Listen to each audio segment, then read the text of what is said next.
السلام علیکم رحمۃ اللہ وبرکاتہ۔ اعوذ باللہ من الشیطان الرجیم، بسم اللہ الرحمن الرحیم۔ ہمارے نبی حضرت محمد مصطفیٰ صلی اللہ علیہ وسلم کو عام بشر کہنے والے یہ بیان ضرور سنیں۔ صرف اسلام ایک ایسا مذہب ہے جس نے محمد رسول اللہ صلی اللہ علیہ وسلم کو بھگوان کا درجہ نہیں دیا۔ آنے والے اس نبی کے بارے میں اللہ تعالیٰ نے فرمایا کہ اے دنیا کے مسلمانوں، اللہ میں ہی ہوں، تمہارے درمیان ہم جو رسول بھیجے ہیں، جو پیغمبر بھیجے ہیں، وہ بھگوان نہیں ہے، ہم نے ان کو اپنے نور سے بھی پیدا نہیں کیا ہے۔ اے لوگوں، اسلام کے اندر آنا ہے تو یہ عقیدہ رکھنا ہے، قل انما انا بشر مثلکم۔ اے نبی آپ بھی اپنی زبان سے کہہ دیجئے انما انا بشر مثلکم، کہ میں تمہاری طرح کا ایک بشر ہوں، میں تمہاری طرح کا ایک انسان ہوں، میں تمہاری طرح کا ایک منشیہ ہوں، تمہاری طرح کا ایک انسان ہوں۔ ہاں، میرا مقام سب سے بڑا ہے، میرا درجہ سب سے اونچا ہے، اس لیے کہ میرے پاس وحی آتی ہے، لیکن انسان ہونے میں کوئی فرق نہیں ہے۔ دو آنکھیں تمہاری، دو آنکھیں میری، دو کان تمہارے، دو کان میرے، دو ہاتھ تمہارے، دو ہاتھ میرے، دو پیر تمہارے، دو پیر میرے۔ تم بھی چلتے ہو، ہم بھی چلتے ہیں، تم بھی سوتے ہو، ہم بھی سوتے ہیں، تم کھاتے پیتے ہو، ہم بھی کھاتے پیتے ہیں، تمہیں لیٹرین پیشاب پائخانے کی ضرورت ہوتی ہے، ہمیں بھی ہوتی ہے، تمہیں شادی کی ضرورت ہے، ہم نے بھی کی ہے، تمہارے بچے ہوتے ہیں، ہمارے بھی بچے ہیں، تمہارے باپ دادا ہیں، ہمارے بھی باپ دادا ہیں۔ انسان ہونے میں ہم میں اور تم میں کوئی فرق نہیں ہے۔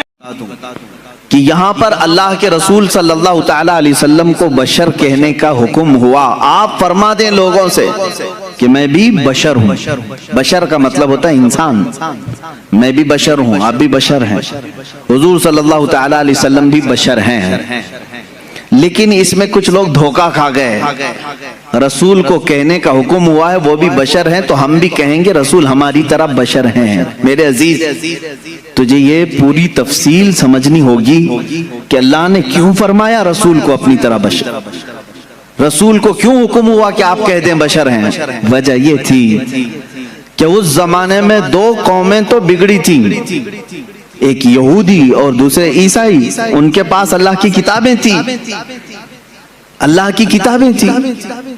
یہودیوں کے پاس تورات بھی تھی، انجیل بھی تھی، عیسائیوں کے پاس انجیل تھی، نبی بھی آئے ان کے پاس۔ لیکن یہ قومیں کیسے بگڑی؟ اپنے اپنے زمانے کے نبیوں میں جب انہوں نے حیرت انگیز معجزات دیکھے تو غلو کر گئے۔ غلو کا مطلب ہوتا ہے اور کر دینا، کسی کے مرتبے کو بڑھا کر کے۔ حضرت عزیر علیہ السلام ایک نبی ہیں، اللہ نے ان پر نیند طاری کر دی، وہ 100 سال تک سوتے رہے۔ قرآن پاک میں اللہ نے اس کا تذکرہ بیان فرمایا ہے، 3 پارے میں، سورہ بقرہ ہی میں ہے۔ 100 سال تک ایک ہی مقام پر سوتے رہے، پھر 100 سال کے بعد مولا نے دوبارہ انہیں اٹھایا اور وہ اپنی قوم کے پاس آئے۔ ان کے بچے ان سے بڑی عمر کے ہو چکے تھے، یہ غالباً 33 یا 35 سال کی عمر میں گئے تھے۔ واپس جب اٹھائے گئے 100 سال کے بعد تو ان کی جو عمر تھی وہی تھی، لیکن جو قوم کی عمر تھی وہ 100 سال آگے جا چکی تھی۔ اب اس معجزے کو دیکھ کر کے کئی لوگ ششدر رہ گئے، کیا کوئی 100 سال کے بعد دوبارہ اٹھ سکتا ہے؟ کوئی موت کے بعد دوبارہ آ سکتا ہے؟ تو ان لوگوں نے کیا کہنا شروع کیا، ایسا حیرت انگیز کام ہم نے آج تک دیکھا نہیں تھا، اگر عزیر کے ساتھ ایسا ہوتا ہے تو یہ اللہ کا بیٹا ضرور ہوگا۔ وقالت الیہود عزیر ابن اللہ، تو یہودیوں نے کہا عزیر اللہ کا بیٹا ہے، تو انہوں نے کہاں تک بڑھا دیا، اللہ کا بیٹا کہہ دیا۔ اب ادھر آئیں عیسیٰ علیہ السلام۔ عیسیٰ علیہ السلام دنیا میں وہ تنہا شخص ہیں جو بغیر باپ کے پیدا کیے گئے۔ آدم علیہ السلام کے بعد، آدم علیہ السلام کو تو اللہ تعالیٰ نے بغیر باپ بغیر ماں کے پیدا کیا، لیکن عیسیٰ علیہ السلام صرف اور صرف حضرت بی بی مریم سے پیدا کیے گئے، اور حضرت مریم کو کسی نے چھوا تک نہیں، وہ اتنی پاکیزہ تھیں۔ جبرائیل امین علیہ السلام نے پھونک ماری اور وہ حملہ ہو گئی، اس حمل سے حضرت عیسیٰ علیہ السلام پیدا ہوئے، اور عیسیٰ علیہ السلام کا لقب بھی ہے روح اللہ۔ اب عیسیٰ علیہ الصلوۃ والتسلیم کے کچھ معجزے بھی تھے. وہ مٹی کے پرند بناتے تھے, مٹی کے کیچڑ, اس میں پھونک مارتے تو پرندے زندہ ہو کر اڑتے تھے. یہ قرآن پاک میں ہے. جب عیسائیوں نے یہ تمام حیرت انگیز معاملات دیکھے نبی سے تو کہہ بیٹھے عیسیٰ اللہ کا بیٹا ہے. کیا کہا؟ عیسیٰ اللہ کا بیٹا ہے. معاذ اللہ رب العالمین. وقالت النصارى المسیح ابن اللہ. نصارہ نے کہا عیسیٰ علیہ السلام اللہ کے بیٹے ہیں.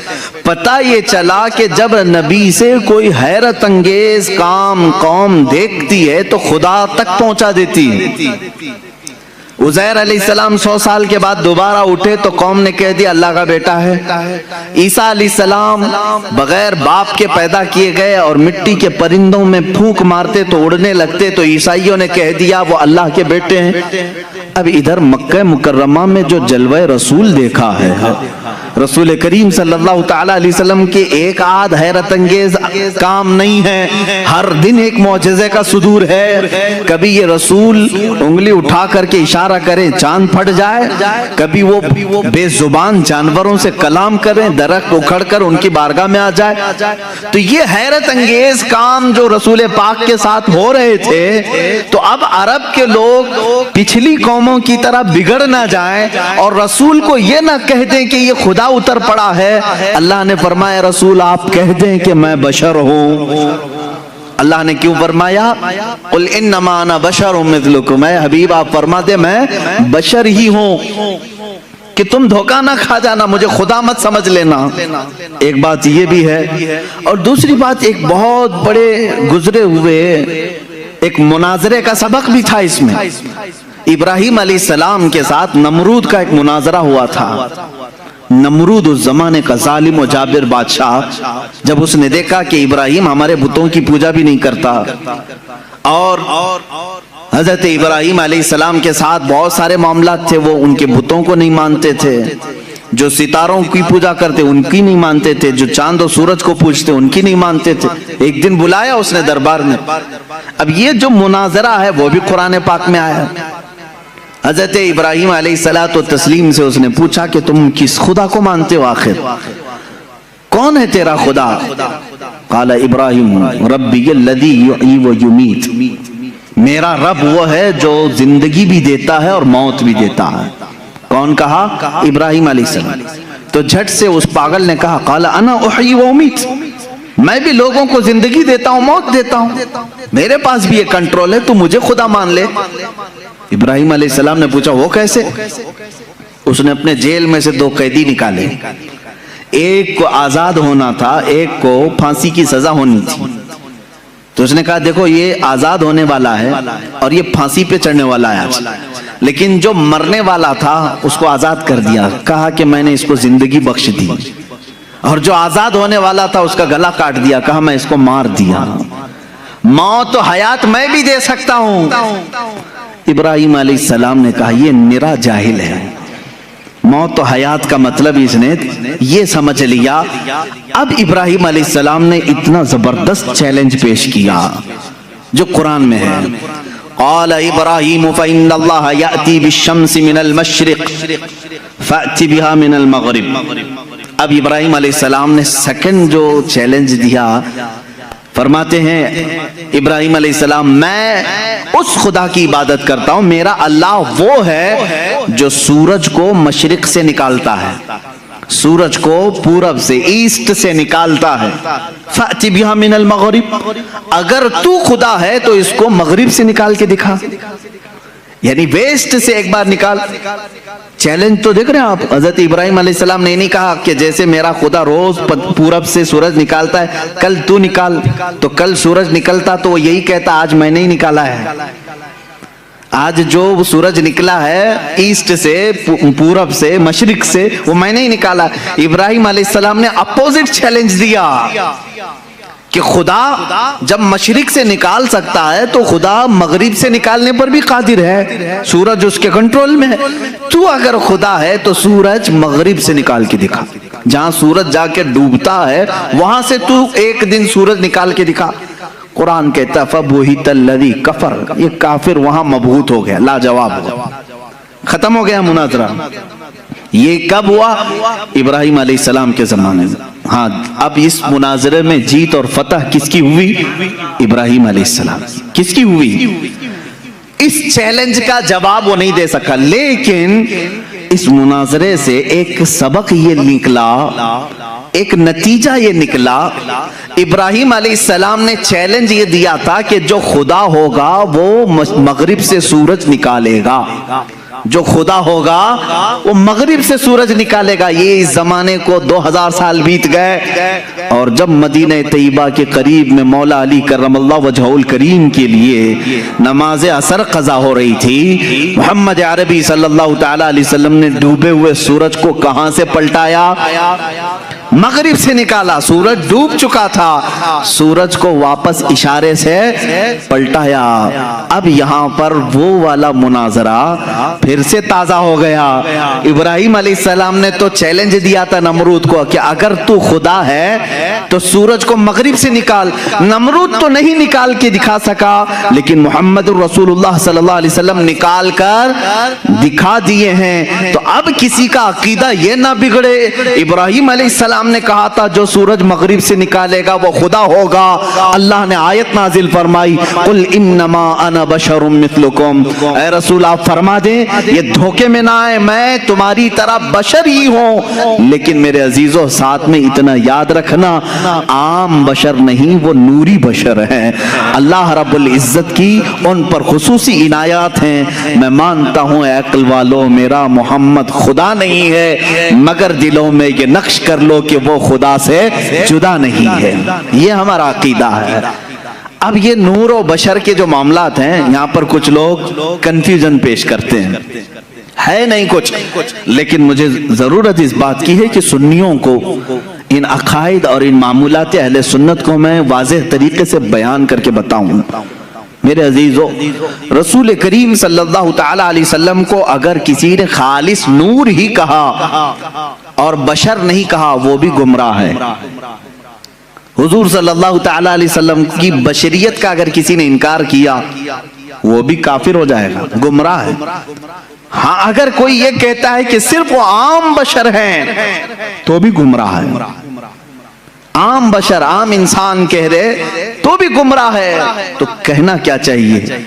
حضور پاک صلی اللہ تعالی علیہ وسلم کے لیے اہل سنت و جماعت کا عقیدہ یہ ہے کہ وہ نوری بشر ہیں. نوری بشر کا مطلب یہ ہوتا ہے دیکھنے میں تو بشر دکھتا ہے لیکن قدرت میں نوری مخلوق سے بھی بڑھ کر کے ہے. فرشتے نور ہیں، انسان بشر ہے. فرشتے نوری مخلوق ہیں، انسان بشر ہے. اب رسول کو اگر تم نے صرف نور کہا تو فرشتوں میں چلے جائیں گے، صرف بشر کہا تو صرف انسانوں میں. رسول ملائکہ کا بھی رسول ہے، انسانوں کا بھی رسول ہے. اس لیے تمہیں یہ کہنا پڑے گا کہ وہ نبی نور والے بھی ہیں اور بشریت بھی ان کے اندر ہے. ہمارا عقیدہ یہی ہے کہ وہ نوری بشر ہیں. کیا ہیں؟ نوری بشر ہیں. میرے عزیزو، اب جن لوگوں نے یہ کہا کہ رسول ہماری ہی طرح ہیں تو یہ تو عقل میں نہیں آتی بات، عقل میں نہیں آتی. میں کسی سادے سے مسلمان کو بھی اٹھا کر کے پوچھوں گا وہ توبہ توبہ کرے گا، کیسی بات کر رہے ہو، رسول ہماری طرح ہو سکتے ہیں؟ علماء کی بات تو چھوڑو، میں عام سے بندے کو بھی پوچھوں گا کیا تم اس بات کا عقیدہ رکھتے ہو کہ رسول ہماری طرح تھے؟ کوئی کہہ سکتا ہے؟ ہرگز نہیں. ہاں اس طرح کا کن لوگوں نے کہا تھا؟ دو ہی شخصیات ہیں جن کا قرآن میں ذکر ہے جنہوں نے رسول کو اپنی طرح کہا تھا.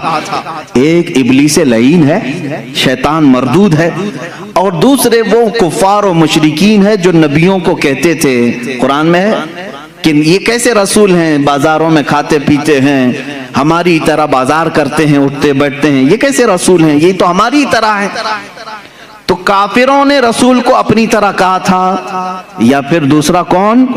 شیطان نے کہا تھا. اب اگر کوئی بھی کہہ رہا ہو انہی دو کیٹیگری میں سے ہوگا، انہی دو کیٹیگری میں سے، یا تو شیطان کے یہ اولاد میں سے ہوں گے، وارثین میں سے ہوں گے، جانشین ہوں گے، یا سجادہ نشین ہوں گے، یا تو پھر کفار و مشرکین کے دلال ہوں گے، ایجنٹ ہوں گے. قرآن میں دو ہی لوگوں کا ذکر ہے.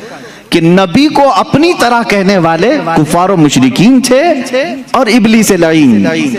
شیطان نے کیا کہا تھا جب آدم علیہ السلام کو پیدا کیا گیا؟ اس نے کہا تھا مجھے تو آگ سے بنایا گیا, ان کو مٹی سے کیسے یہ برابر ہو سکتا ہے, میں سجدہ کروں یہ نہیں ہو سکتا. بلکہ اس نے برابر کیا, اپنے آپ کو ان سے بھی بڑا سمجھا. جیسے آج لوگوں نے کہا ہے نا, کتابوں میں لکھا ہے امتی عمل کرتے کرتے کبھی نبی سے بھی بڑھ جاتا ہے. شیطان نے یہی کہا تھا کہ مجھے آگ سے پیدا کیا ہے, میں آدم سے بڑھ گیا ہوں, یہ مٹی سے ہے. عزیزان گرامی وقار, اس طرح کے جملوں سے احتراز کرو, پرہیز کرو. اس طرح کے ڈیبیٹ میں جاؤ بھی مت. تم رسول کریم صلی اللہ تعالی علیہ وسلم کی حیات طیبہ میں آج نہیں ہو, ان کی ظاہری زندگی میں نہیں ہو کہ تم ان کے بارے میں فیصلے لیتے رہو گے کہ وہ صرف نور تھے, کہ صرف بشر تھے, عام بشر تھے یا کیا تھے. یہ تمام ڈسکشن نہ کرو. قرآن نے ہمیں جتنا کہا ہے اس پر عمل کرو. قرآن نے ہمیں یہ کہا وہ بشر تو ہے لیکن عام بشر نہیں, عام بشر نہیں. یہاں کوئی بھی یہ نہ کہے. بعض ایک صاحب نے کہا تھا کیا رسول کے دو کان نہیں تھے, رسول کی دو آنکھیں نہیں تھی, رسول کی ایک ناک نہیں تھی, رسول کے دو پاؤں دو ہاتھ نہیں تھے, پھر آپ الگ کیوں کہتے ہیں؟ ایک صاحب نے یہ بھی ایسے ہی مار دیا انہوں نے برابری کے لیے.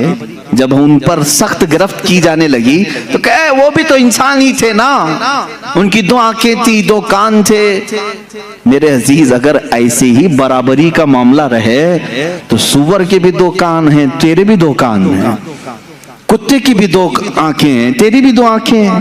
کیا میں نے کبھی کہا کہ تو دیکھنے میں کتے کی طرح دکھتا ہے؟ میں نے نہیں کہا. برابری کے یہ اصول نہیں ہوتے. دو کان ہونا برابری کی ضرورت معیار نہیں ہے, دو آنکھ ہو جانا یہ برابری کا معیار نہیں ہے. ذرا تم اپنے گریبان میں جھانک کر کے دیکھو, جو رسول کو اپنی طرح بشر کہے, کیا زندگی میں کبھی تمہارے پاس جبرائیل آیا ہے؟